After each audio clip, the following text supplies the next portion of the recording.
Avec son livre Bilan 682 jours, Le bal des hypocrites, paru aux éditions Plomb, Roselyne Bachelot retrace ses près de 2 ans au ministère de la Culture, un poste qu'elle a occupé de juillet 2020 à mai 2022.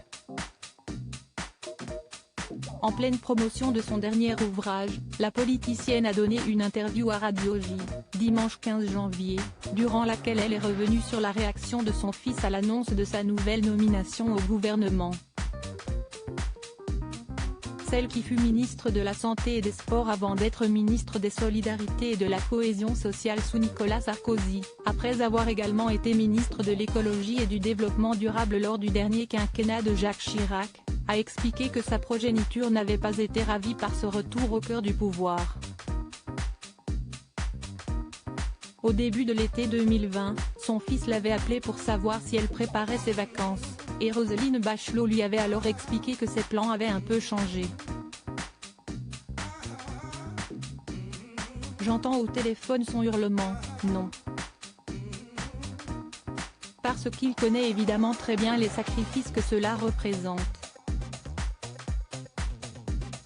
Vous savez, les gens nous disent quelquefois on vous sert la soupe. J'ai souvent envie de dire que si est une soupe à la grimace, a relaté l'ancienne ministre auprès de Radio J. Alors que Roselyne Bachelot voyait dans ce poste l'aboutissement d'un rêve de 40 ans, elle a concédé qu'elle a dû quitter sa famille pour répondre à cet engagement. Olivier Véran, Roselyne Bachelot. Ces politiques qui ont osé révéler leur salaire, elle règle ses comptes dans son livre explosif. Roselyne Bachelot dresse un bilan amer de son passage à la rue de Valois, période marquée par la crise sanitaire et la gronde d'une grande partie des professionnels du milieu culturel. Elle y dénonce l'ingratitude de certains artistes, particulièrement des plus friqués, qui ont accusé l'État d'inaction.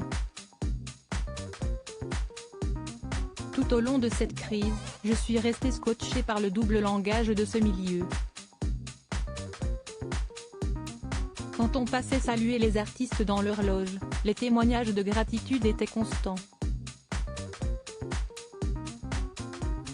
En revanche, à la télévision et à la radio, la hargne et la victimisation se déployaient, critique-t-elle notamment. Article écrit en collaboration avec 6 médias. Crédit photo, Cédric Perrin.